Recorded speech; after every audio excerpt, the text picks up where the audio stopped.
So it's time. We finished with the slides for a moment. It's time for us to do an exercise. And 1 second, I'm going to post.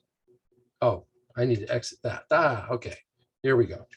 I'm going to post this into the chat because I want you all to see it.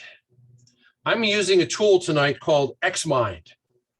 Now, I will tell you, as is written right in the chat, when I do a mind map, I prefer to do pen and paper. And I write my speeches. I use a mind map to write my speeches today. I've done it for 28 years. I used it to take notes in college. I used it to write speeches for all my entire Toastmaster career. And by the way, I use it to write 5 to 7 minute speeches. I use it to write hour-long workshops. I use it to write 3 hour-long workshops. The same technique is useful for any length of time. You just expand the mind map, or maybe you make sub-mind maps and things like that. I'm using XMind tonight because I need something that you can see on screen. And if I had a flip chart behind me, it wouldn't work terribly well. If we were in a room all together, I would use a flip chart. Now, in order to do this, we're going to mind map a talk as a group. So I would like a suggestion. I'd like if you have an idea, unmute. I'd like a suggestion for a 5 to 7 minute speech. I'd like a suggestion for a topic for a 5 to 7 minute speech. Now, I once had a person say, how to run a business. Well, that's a 7-day, presentation, not a 7-minute presentation. So I had to say no. What's a good topic, something that might be fun or something maybe you're interested in that we could do in 5 to 7 minutes? Unmute and give me a suggestion. Carl, this is Donna. I have a suggestion. Okay. How about let's see, which is the better pet to have, a cat or a dog? Okay. And why or why not? Okay, so dog versus cat. Yeah, dog versus cat. Okay, thank you, Donna. Now, let's get another suggestion. I want 2 suggestions, and you guys are going to choose between them. How to land an airplane. So that was Michael. Say that again. How to land an airplane. How to land an airplane. Okay, that might not be a 5 to 7 minute speech, but I don't know enough about the topic to say. Let's risk it. Okay, so you guys choose by typing into the chat which one you prefer, dog versus cat or land an airplane.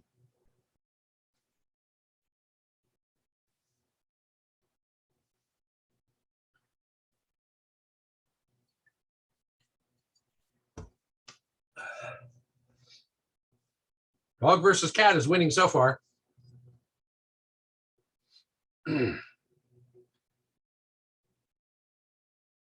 Another 20 seconds.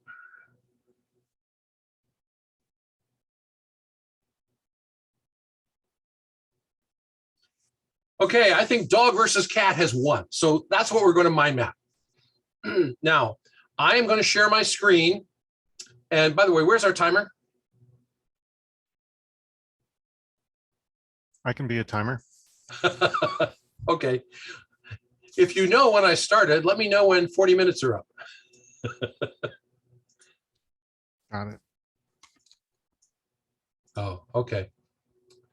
So I'm going to share my screen.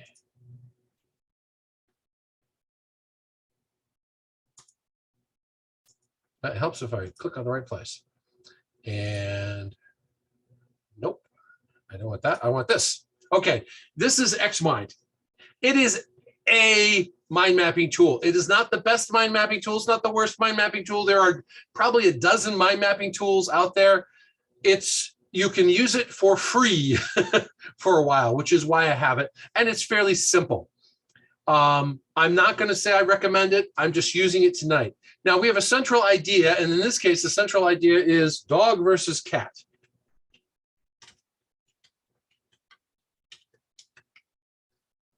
Okay, Donna, you brought this up, so you get to give me the first subtopic. What's the first topic under dog versus cat? Boy, that's putting me on the spot. Let's see.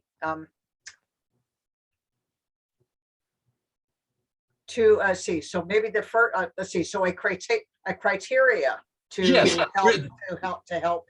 right. In this case, we're making a decision, so we need a criteria. What's your first criteria? Criteria is any allergies that either yourself or your family members have. Okay, That would help make that choice between the two. allergies. Whoops. Allergies. Okay, now I've just created, this is a main topic, this is a subtopic.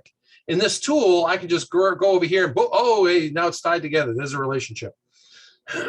And we can modify that later if we wish. Anyone want to mention anything specific about allergies?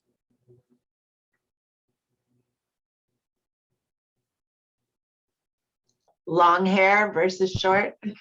Okay, that's a good one. Not really an allergy, but Yeah. Yeah, cat and dog have different allergies.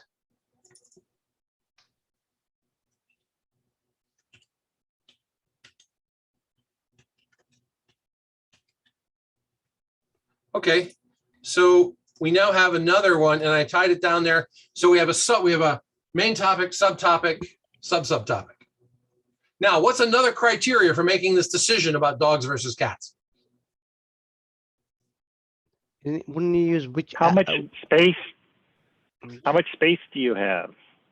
How much space is required, or do you have? Sure. Okay. And Krish, you were saying something too, and I missed it. No, I was just saying that each dog and cat have different allergies triggers. Yes, they do. So that's one of those things. Are you allergic to dogs? Are you allergic to cats? I can tell you I'm allergic to some cats and not others. Don't ask me why. I've never been allergic to my own cats, so so far. What other criteria would we use for deciding between dogs and cats? Cost of food. Overall cost, Okay, what was that? overall cost. Cost. Okay. Now this is going to be interesting. Cost. Now, what are the things that will impact cost? A type of dog, if it's 5 pounds or is it 20 pounds or 150 pound, Okay, so the size. size of dog. The So- breed, the size. Mhm. Okay, was that Britt? Yes, I said the breed of the dog or the cat as well. Okay, so hold on, let me capture that. The breed.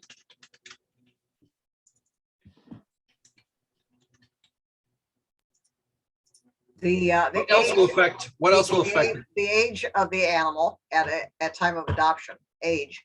Age. Do you mind if I add age, health? That sounds good. Because sometimes we adopt animals not really knowing their health status. What else will affect the cost? Local regulations. Local regulation. Explain. I'm not sure how that fits in. I mean, somewhere you probably needed to register. Oh, okay. Yeah, I suppose.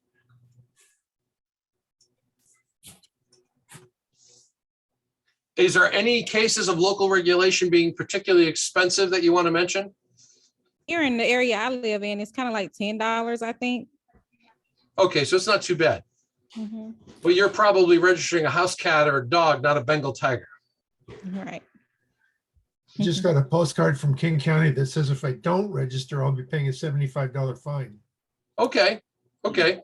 So cost is a factor. What other criteria might we use for deciding between dogs and cats? I would say, this is Brittany. I would say the how cats and dogs engage with their humans is different. Okay.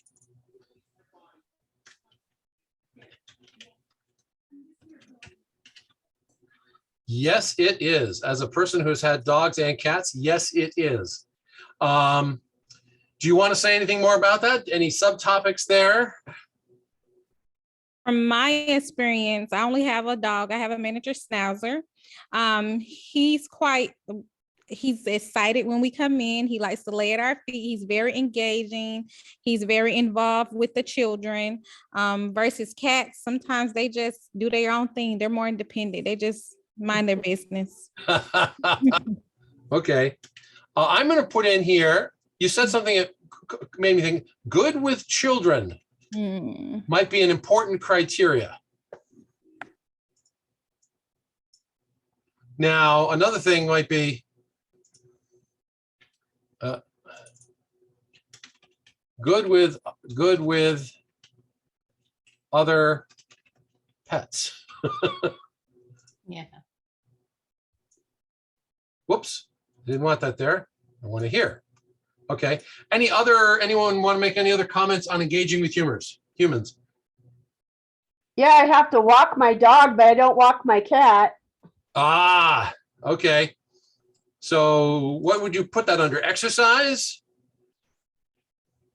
I think, yeah, that's engaging with humans exercise. Oh, okay. So that was required exercise. It's also related more so to just available time. You not only got to exercise a dog, you need to train them, you need to walk them. They generally need more veterinary care. Versus a cat can litter box and a bowl of food, it's it. Right. So that probably goes under engaging with humans too. Good, sure. Although it might be, it popped up as a major subtopic by accident because I put it in the wrong place, but I actually think I want to leave it there. And I'm going to see if I can put in a relationship. I want to put in a relationship between, okay. My lack of skill with this tool. Oh, relationship. Nope. I want to put in a skill between the time required and exercise, but we'll leave that for the moment. Any other criteria for deciding between dogs and cats? Well, just in general temperament. Okay.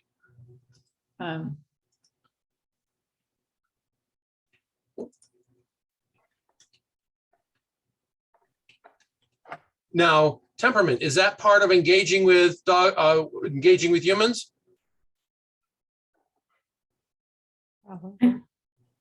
I thought it was a little separate, but could Okay. be. Why is it separate? Independence versus dependent. I guess kind of the same.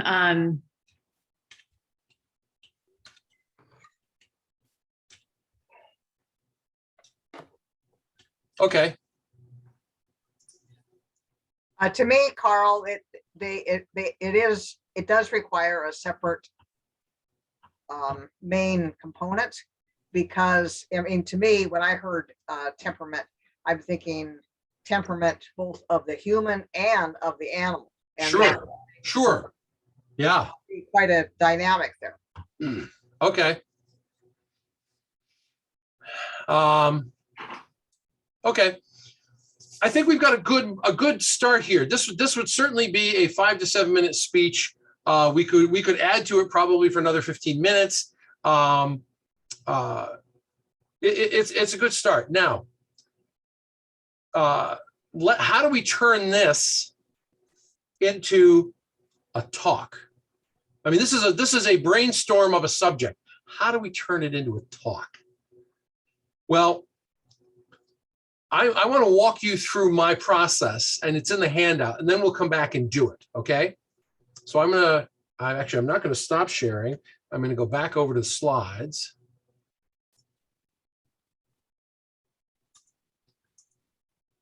Come on. There we go. Here's the process I use. So we came up with a topic, in this case, dog versus cats. We brainstormed the topic. Now, we just did that as a group. We brainstormed the topic. we need to come up with, when you are writing a speech,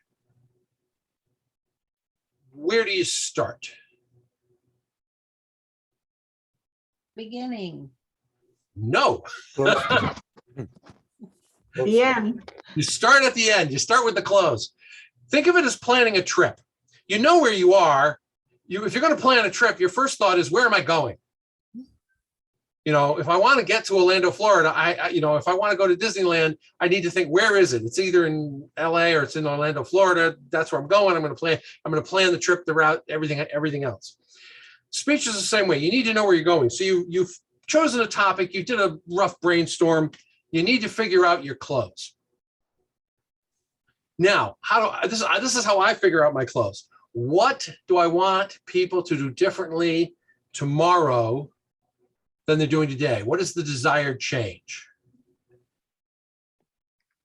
And once I know what the desired change is, what one point do I have to leave with the audience to get them to make that change? And that one point becomes my close. Does that make sense? Now, once I know my close, I can come up with my opening. Usually I like to make an opening that in some way hints where we're going. Maybe it's a question, maybe it's a story, but in some way hints where we're going. Now, once we have the opening and close, we can order the main points. We can decide what order we're going to talk about them. And we can also decide if some of those points really aren't going to get talked about, if they're going to get tossed away. So we eliminate the extra stuff, the stuff that doesn't support the main point we're going towards. Whoops. And if we have time, we can redraw our mind map. Now, you don't have to redraw it. I've done a mind map and it's been a mess, and I literally number the sections. So I do opening, point 1, point 2, point 3, close, and deliver the talk, and it works. And then, of course, after you've redrawn the talk, you give the speech. You give the speech as best you can. I'm going to move that over here. And of course, when you're giving the speech, you use all the things you try to use. You use all the speaking techniques we learned. Things like word pictures, emotions, story, humor. You try to use all of that. So that's the process. Now let's go back to here. And I have to move this again. Okay. If we're going to give this speech, what do we want people to do differently tomorrow than they're doing today? That becomes the thing the desired change. What do we want them to do differently tomorrow than they're doing today? Anybody have an opinion? You want them to go for a cat instead of a dog. I knew that somebody was going to say that, or a dog instead of a cat. My thought would be that you want them to engage people to know how pets engage with humans. Okay. I have a suggestion. And you guys tell me if you like the suggestion. I think the one point should be that they should choose deliberately what works best in their lives, as opposed to letting their 5-year-old or whoever shows up on their doorstep choose who they have in their house. Does that work for you guys? I was going to say make an informed decision. So yeah, I agree. Make an informed decision. Okay. So if our goal is to get them to make an informed decision, what's the one point we have to leave with the audience in order to get them to do that?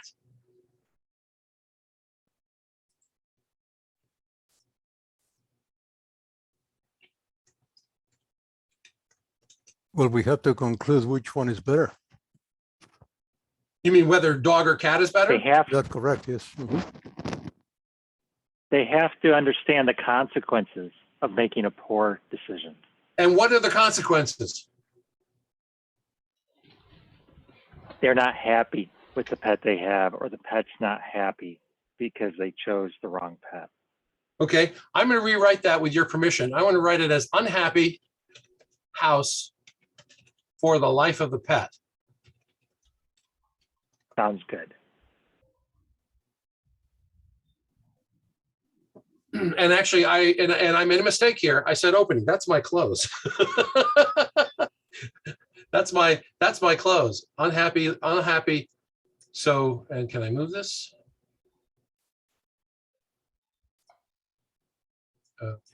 There it is. Okay, so I moved it. Now, what would make a good opening for this speech? Something that hints at where we're going, and of course, you know, tells us what the topic is. What would be a good opening? Story A story? about a bad experience. Okay.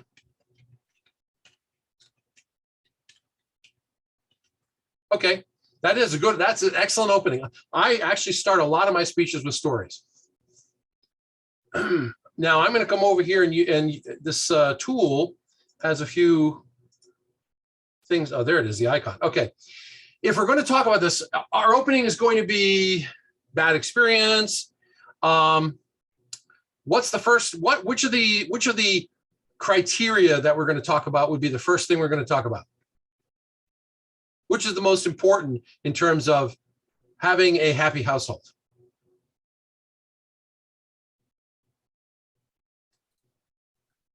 Having a cat box.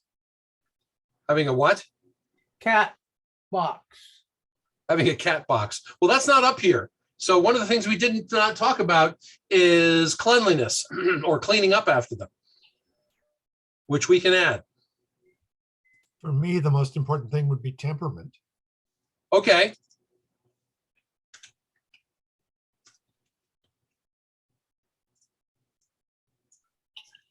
So, whoops. Nope, that's the wrong one. Temperament. And I'm going to get rid of that one there. What's number 2? Allergies. Okay. 3. You don't Time. have to take them in order. I mean, in the order they show up here on screen. Time. Time. Okay. Number 4. Cost. Okay. Now, let me ask this question before we go any further. Are there any here that don't fit the speech we're working on? Are there any criteria here that do not fit making a deliberate choice about a pet?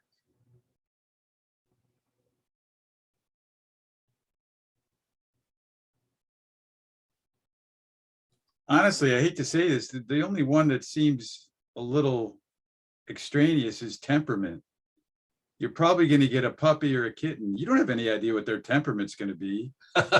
Moreover, the way they're raised and trained and related to dramatically affects their temperament. That's also true. So I don't know that would be the number one criteria to avoid a bad experience. Okay. Well, that's just me. That's fine. That's fine. The point I wanted to make, the point I was moving towards is this is one of the first times we as a group, me leading a committee of people have mind mapped something where there wasn't something that I felt was extraneous.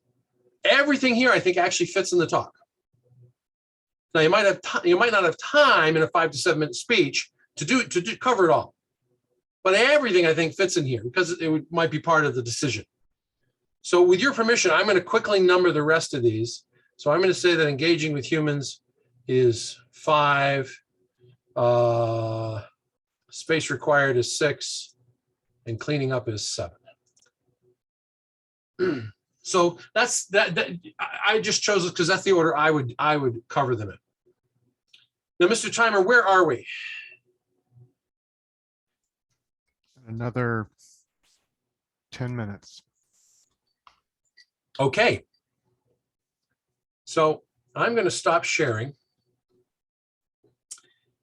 And if you remember my premise at the beginning of this speech, at the beginning of this part of the talk, it was that you could mind map a good speech quickly. And we have mind mapped, and I think it's a good speech. We haven't done it that quickly because we're doing it as a committee. Now, if you were doing it by yourself, it would probably go faster. If as you gain experience with the tool, it will go faster. I have mind mapped a 5 to 7 minute speech in about 45 seconds. Now I don't do it that fast all the time, but there have been occasions it's like, whoa, okay. Oh, idea. Boop, boop, boop, boop, boop, boop, boop, boop, boop, you know, done. Now, if I'm writing a 3-hour workshop, I take more time. I think more deliberately about it. I work on it. But you can write a good speech fast with mind mapping. At least we've mind mapped what I think is a pretty good speech. But I haven't proven it's a good speech. I haven't proven that you can deliver a good speech that you've mind mapped. And I haven't proven that because nobody's delivered the speech. So I'm going to do that.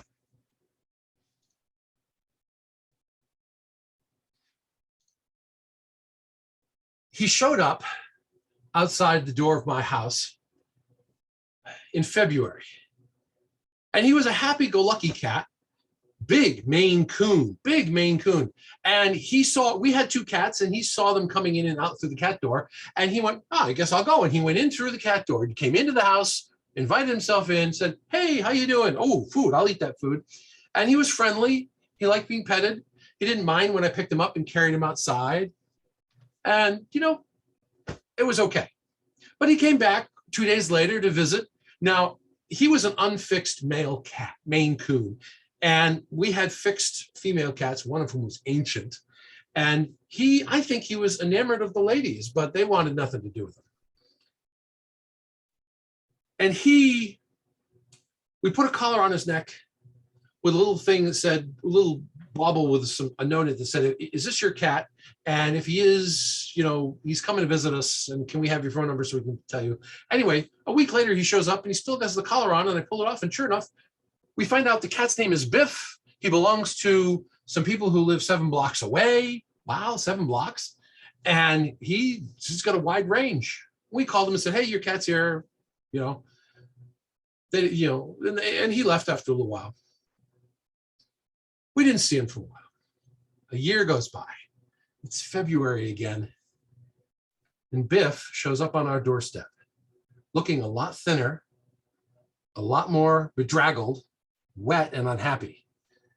And we brought him in and we gave him some food, and I called the number that we had for his people. Nobody answered. Actually, it was just disconnected. We drove by the house. It was empty. They had left. They had moved away and left Biff behind.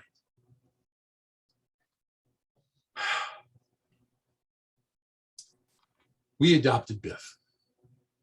I'm kind-hearted. My wife is kind-hearted. My sister-in-law lives with us, is kind-hearted. Now, we have had dogs and we've had cats, and I will admit that I'm a cat man. I get something more out of cats than I do dogs. It's part of the temperament. I like holding the animal and cuddling with it or having it sleep on my lap, and yet I don't like small dogs. I don't know. That's part of my temperament. I had big dogs. I don't want them on my lap.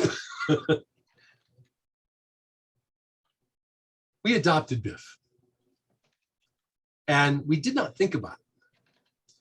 And we got him fixed, which helped a little, but he's a bully. We didn't know it.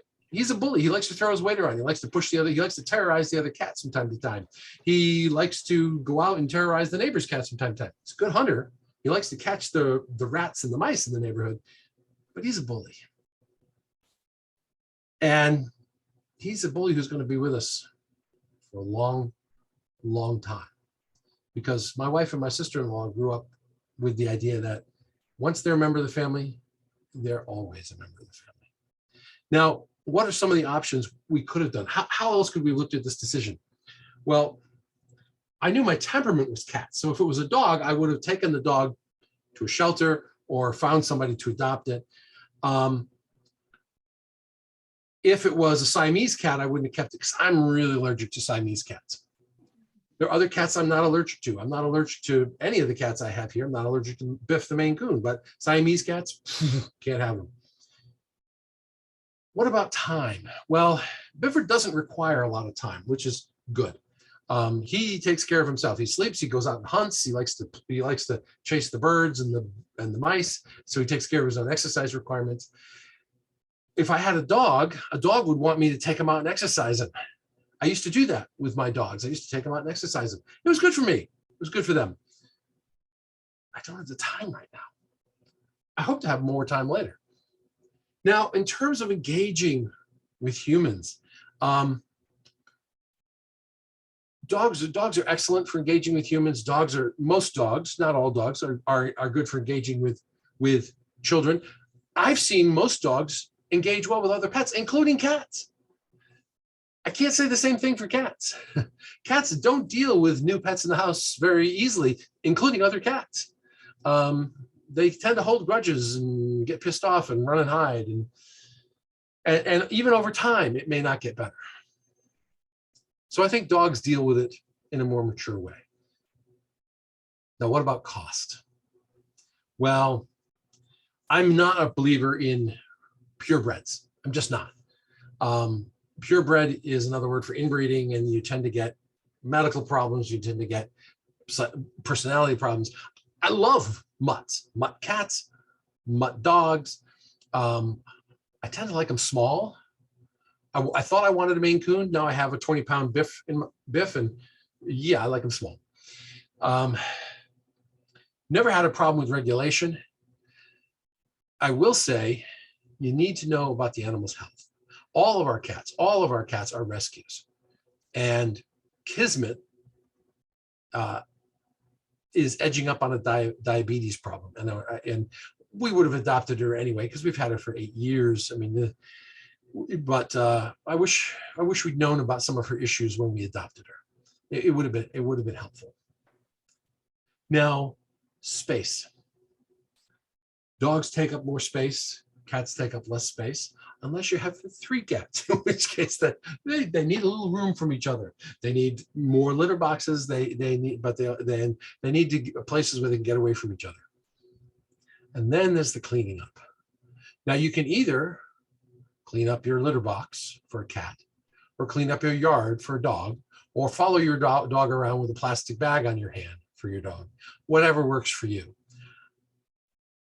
For me, the litter box isn't too bad. Of course, also, I have no sense of smell, so that helps. Literally, Kyle has almost no sense of smell, so, cleaning litter box doesn't bother me. But here's the thing I want you to think about. A cat or a dog shows up on your doorstep. Your 5-year-old child says, "He followed me home." Your wife or your sister or your son says, "Can we get a dog? Can we get a cat?" Before you just run out and get one, before you let your Uncle Buddy give a puppy to your child for Christmas, sit down and think about the things I talked about: temperament, allergies, time required, cleanup, space, cost, engaging, and make a deliberate choice about what type of pet will work best in your house for you and your children, so you can have a long and happy household.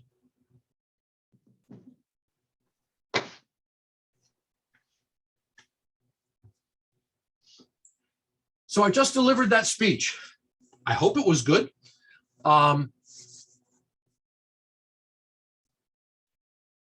Have I made my point that you can write a good speech fast using mind mapping if you practice it?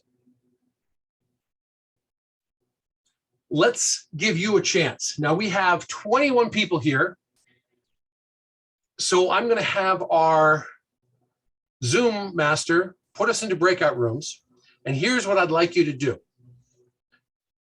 As soon as you get in your breakout room, you have a choice. If you want to work by yourself, you can. But if you don't want to work by yourself, then work with the other people in the room. And what I want you to do is to mind map a 5 to 7 minute speech. Choose a topic and mind map it. You can do it on paper. If you're in the room and you can use the whiteboard, you can do that. But mind map a 5 to 7 minute speech. You'll have about 10 minutes to do that. And then we'll bring people back and we'll give a couple of brave volunteers a chance to try to give that speech. Okay? Any questions on mind mapping that we've done or on the exercise we're about to do?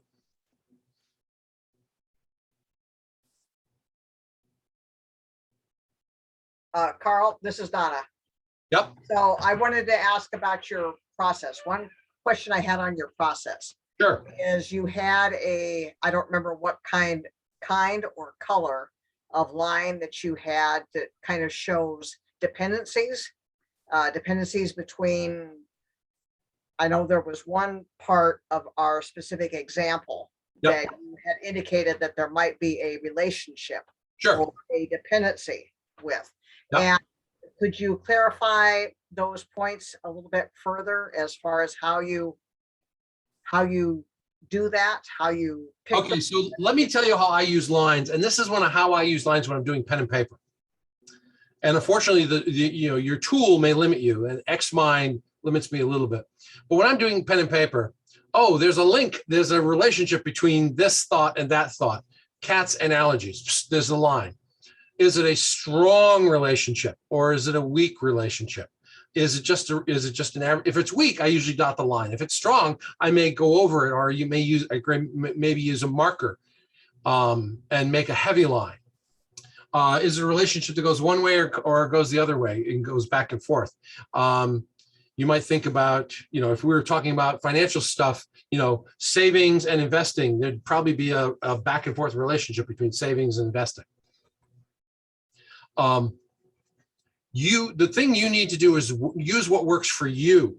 I like to use a heavy line for a really strong relationship, and a light line for an average one, and a dotted line for a weak one. And then I may use colors as well, depending upon the complexity of the mind map I'm making.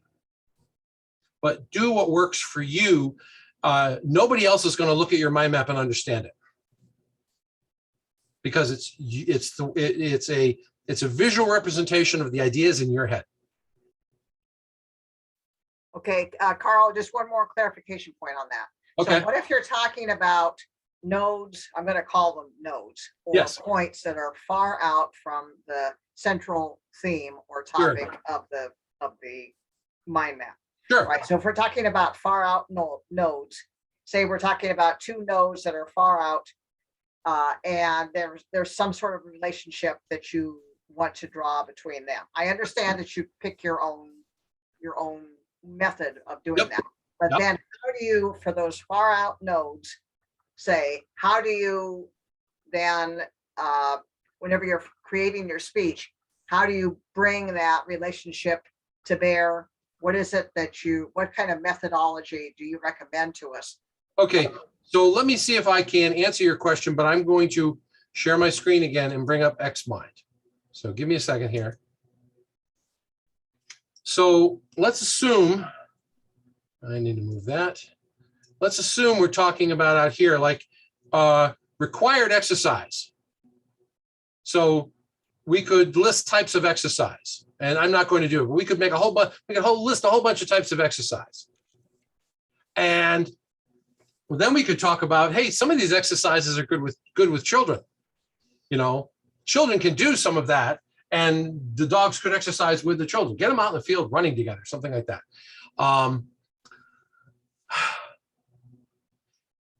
If we see the relationship on the mind map, first of all, we do not have to talk about it. You do not have to be limited. You don't have to mention everything on here. If you're running out of time, you may drop the least important item, the thing you made number 7, like cleaning up. You may just drop that out.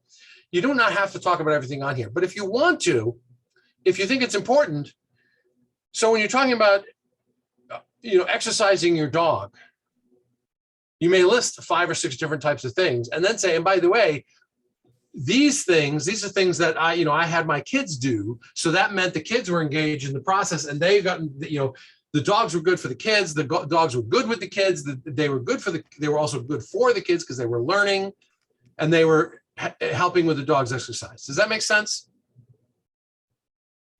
It does, but what I was more asking about was, say, for instance, if there was some sort of relationship that you wanted to link between required or type of exercise, right? Okay, and say with one of your other points like time required, which Sure. was bullet point number 3. I mean, Sure. I'm just picking something out of the air.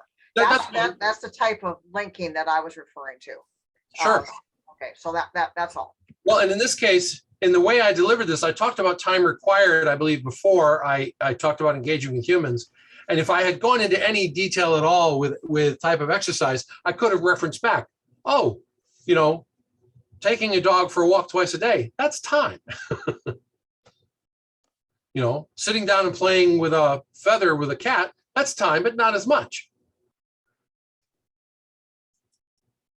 So you could certainly reference those things back. Okay, that's good. Thank you. Thank you so much for clarifying that. Okay, any other questions on the process or on mind mapping? I'm going to ask our Zoom master to break us out into breakout rooms. I'd like you to try it, and I'm going to just drop in the breakout rooms to see if you have any questions as a group. You can work as a group. I encourage you to do that. But if you want to work by yourself, just tell the group, hey, I want to work by myself. And, you know, you can come back to the main room or just close off your camera. And Sakoshi, so what time do we have to work on? Oh, I think you can still do the 10 minutes, and that we, you know, I don't need very much time at the end, so we can go longer than the agenda was showing. We're going to go to 8:03. I have them set for 10 minutes. Okay. Thank you, Rusty. And will people be whisked off to the breakout rooms? Yeah, here we go.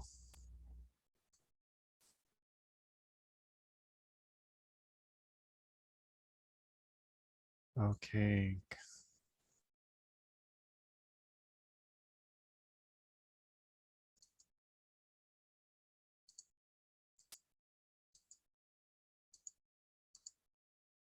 I forgot to delete this room.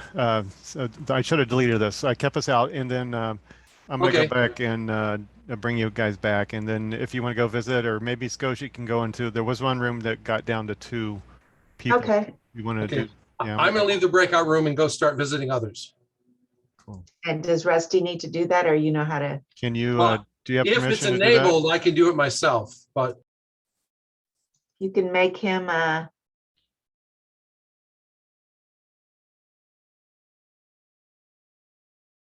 Do I need to make you be a co-host? you're going to make me a co-host? Yeah, I can. Whatever it takes to help you do what you want. That should allow me to move around. Okay, there you go. Yeah, let me go back. Oh, yeah, that's excellent. Okay, so I'm going to go check on room 2.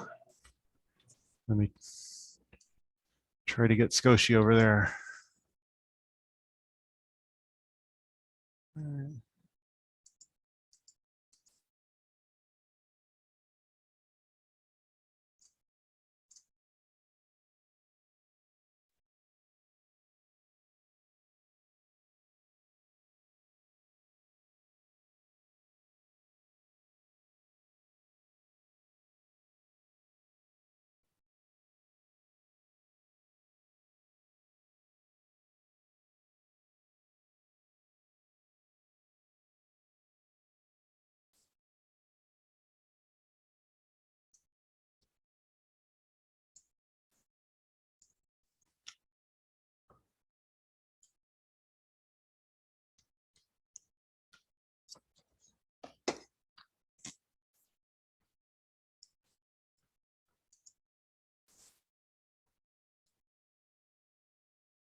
So welcome back.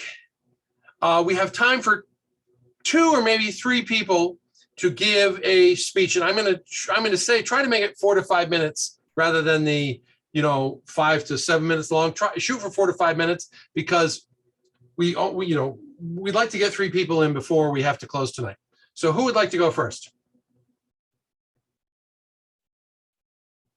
Are you volunteering, Raul? Yes, I am. Okay. Ladies and gentlemen, Raul Munoz. Title of the speech is The Olympic Peninsula. I'm a newcomer to Seattle. I've been here only for about 30 years. But I do remember that when I first looked at the Olympic Peninsula, looking looking west, I was really impressed. It was so close, so magnificent. And so the first thing I did was to plan a trip to the Olympic Peninsula with my family. And there we were in Hurricane Ridge, a beautiful area. We were hiking and we saw some goats. And of course we didn't know anything about them. So we stood, they were in a very, very high mountain. And there were a lot of rocks, but they are so precise, so careful in walking down that they came all the way down this maybe 50-foot mountain of rocks. And then when they came down, we realized that they were not friendly. They were looking at us, and they were pretty big animals. They were probably a good, 200 pounds, much bigger than I am, twice my size. And so we actually ran away and started running and started throwing rocks. But that did not deter us. That was just one phase of it from enjoying the place. We camped, we traveled, and we actually visit many lakes and rivers. And it's one of the greatest things that I think that we are blessed with in the Seattle area. So I urge you to visit the Olympic Peninsula as often as you can, because maybe it will not be there forever. Maybe it will be populated so much in the next 20, 30 years that we will not have that great opportunity. So the Olympic Peninsula is the place to go. Back to you, Kyle. Thank you, Raul. Thank you. Now, I wish we had time to evaluate everybody's speeches, but that's not the purpose of this particular exercise. Who wants to go next? Dan, Michael, go ahead. This is Michael. I can go next. I'm representing Krish and Sakoshi. The title of our speech is, Are You a Bus Person? How many of you have ever taken the bus? Raise your hands. If you haven't, we think that you should. There's a number of reasons that bus riding is favorable over any other mode of transportation. I'm including the rapid transit with bus, getting around other than freeway, other than motor vehicle.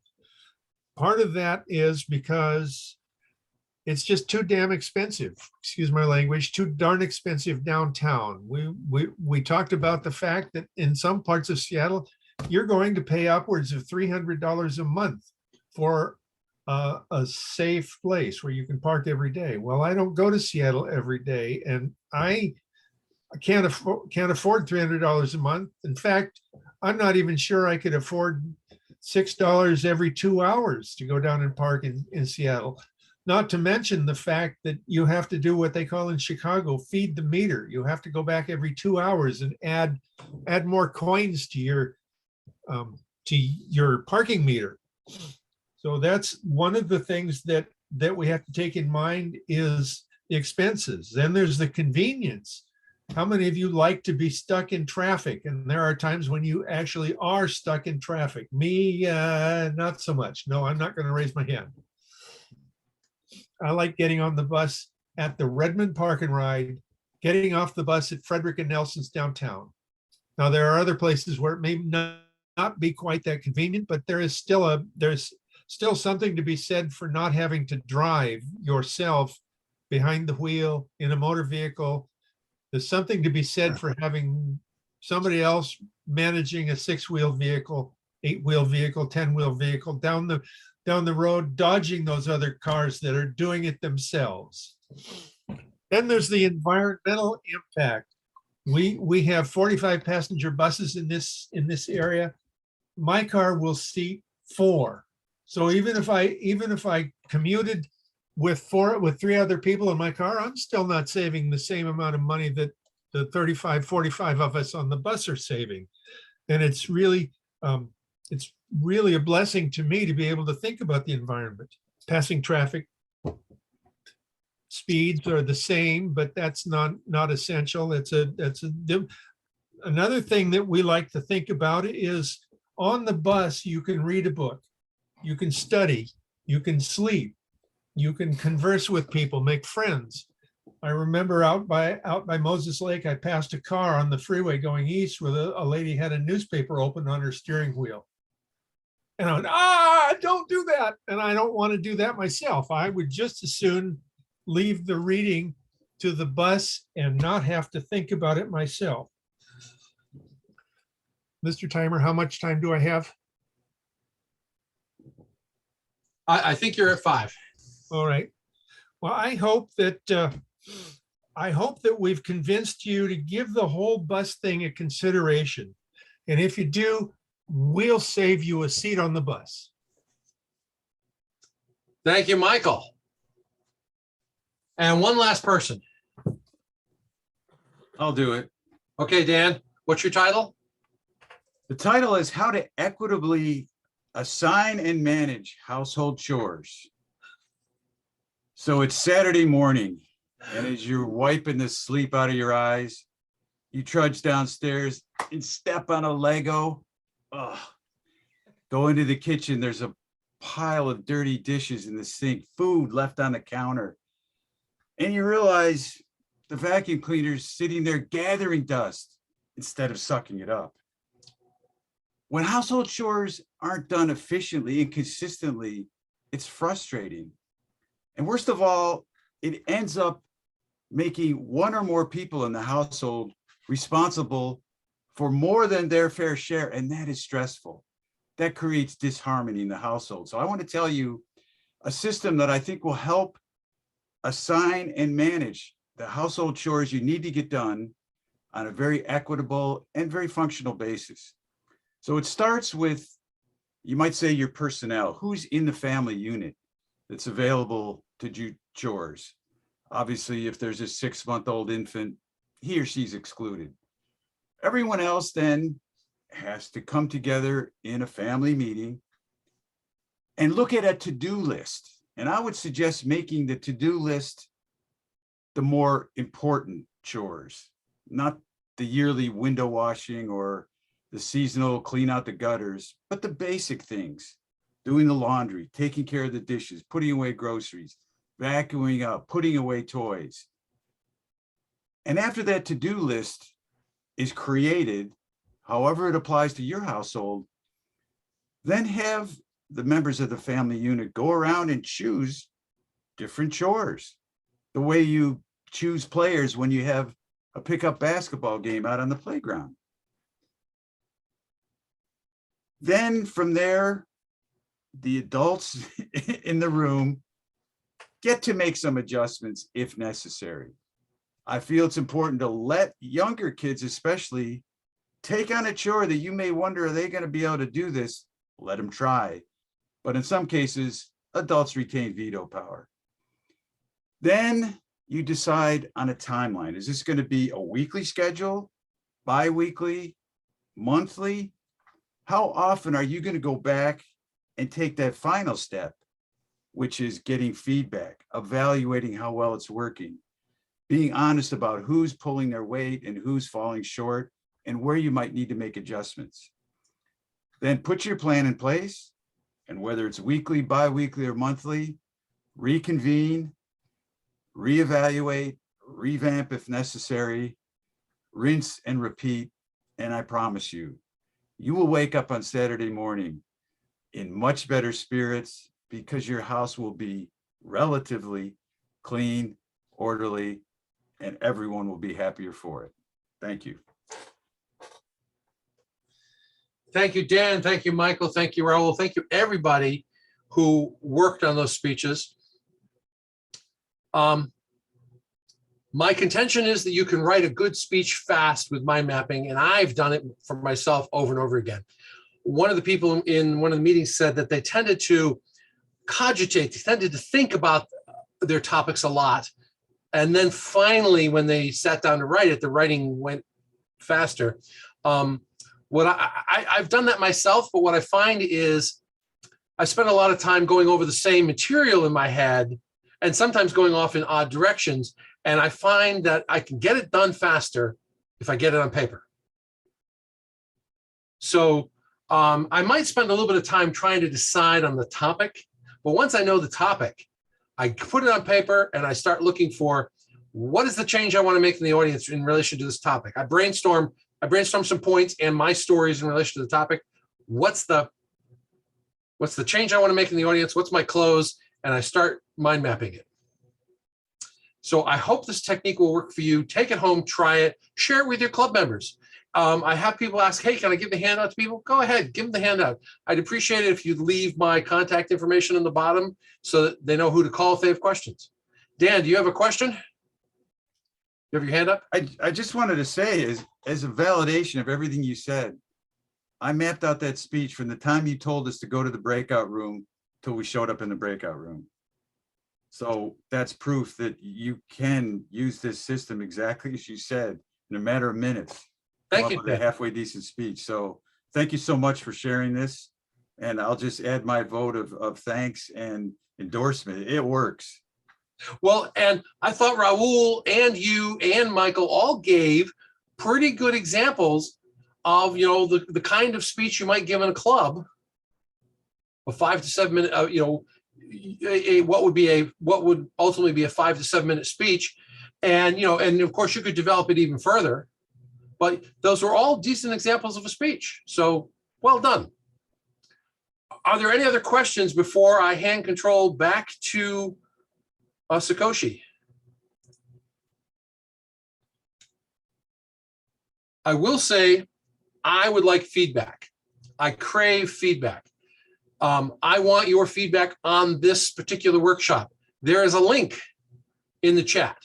It is a link to a Google survey. It'll take you all of 3 or 4 minutes to fill out. And I would appreciate it if you would do so while this workshop is still fresh in your head. And let me hand control back to your president, Sakoshi Fahey. Thank you so much, Kyle. I so appreciate this. I love the X-Mind and all the ideas and your mind map. It was fantastic, and I think everybody really did get a lot out of it. I would like everybody, could you go off mute and give a warm hand to say thank you to Kyle for this, because it was phenomenal. So thank you so much. And I know we had a couple people here who are not Toastmasters yet, but I think, was it Christy and who else? And Britt, anybody else? I'd just like to, go ahead. I'd love to hear comments from Christy and Brett, what they thought of today's workshop. Yeah, I thought it was really, sorry. I thought it was really informative. Like, I thought it was a really good technique to use that I could use in different facets of my life too. Like this makes me want to join Toastmasters. I'll just put it that way. Thank you.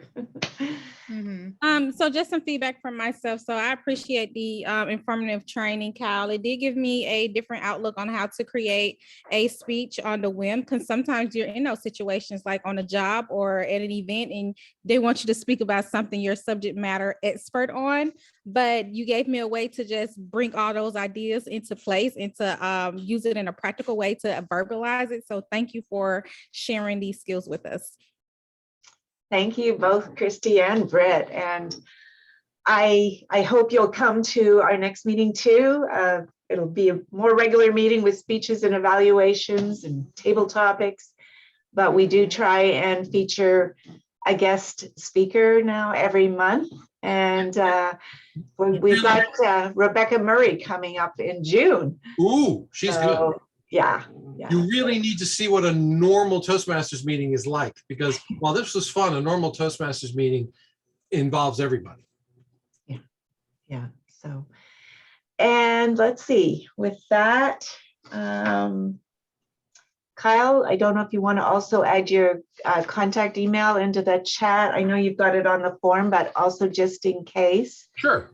And then everybody can, if you want to save the chat, if you click on the 3 little dots right there, you can literally save the chat and it'll save into your download and you'll have everything with all the links. But yeah, I do encourage you to give Kyle his feedback, give your feedback to Kyle. Thank you. And there is Kyle's email. And I just wanted to remind everybody there is a division contest coming up on Saturday. And we have two members of our club are actually going to be competing at that. And then the district conference is in May, the 21st and 22nd. And Christy and Britt, I hope you can go to that too. There's a lot of amazing workshops, and there are where we have Verity Price, who is the world champion for 2021, who will be speaking at our conference. So we're pretty honored to have that. And any other things that I've forgotten? I'd like to hear a little bit of feedback from some of the other guests that we had. If you'd like to give Kyle some live feedback. Raul? Thank you for having me. I belong to the Kirkland Eclectics, and unfortunately I cannot visit you because we meet exactly from 7 to 8:30 p.m. on Thursday evenings. But I'm happy to be here. Kyle and I go a long ways. He used to be in the E division, and he used to beat me every time in contests. You beat me in the humor speech contest. But to prove that I don't have any regrets, I came over here to enjoy his presentation. And thank you for having me as a guest. Thank you, Raul. Anyone else would like to give Kyle some feedback?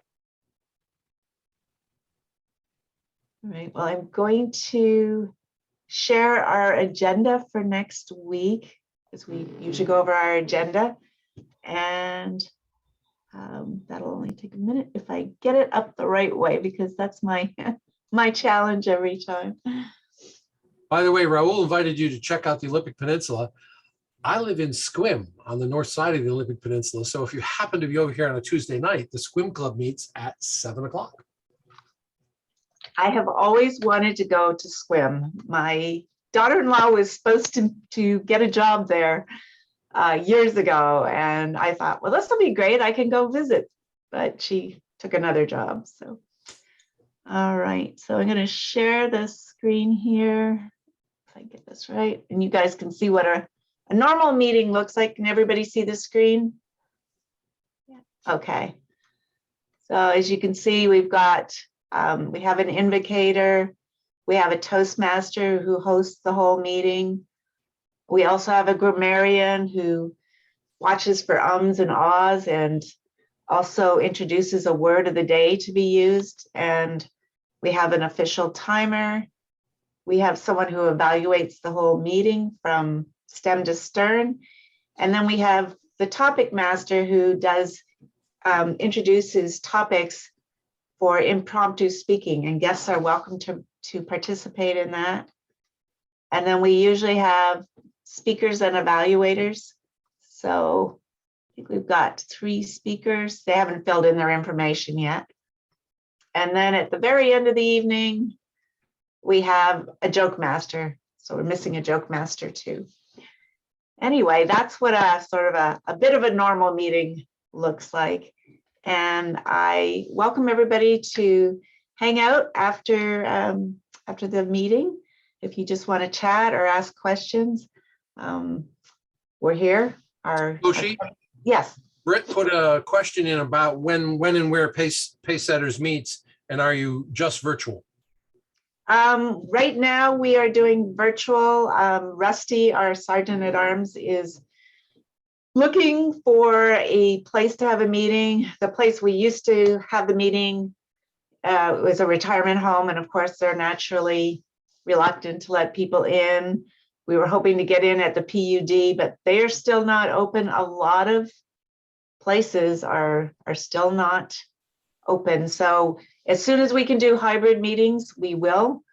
I don't think we'll ever not do hybrid meetings going forward, where we have people meeting in person and people, like, for example, myself, I'm in Canada and I'm able to join this meeting and be president of this club just because of Zoom. So it's really opened up the world to attend meetings I've done Kathmandu, Peru, England, all kinds of countries. So that's another advantage of joining Toastmasters, is you can go to all kinds of countries around the world.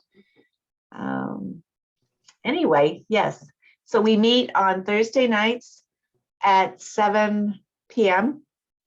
And I guess Raul, is he still? Did he? He went off, I guess. He left. Yeah. I was going to tell Raul, we're trying to have a debate with their club, so he would be actually able to. We'd be able to get together on a Thursday night and have a debate, which is another fun thing that clubs can do. But thank you, everybody, for attending. And as I said, you're welcome to hang out and chat. We won't close the Zoom until the last man standing. All right. Yeah. Thank you, Kyle. Yeah. I have a question for you, Kyle. I would like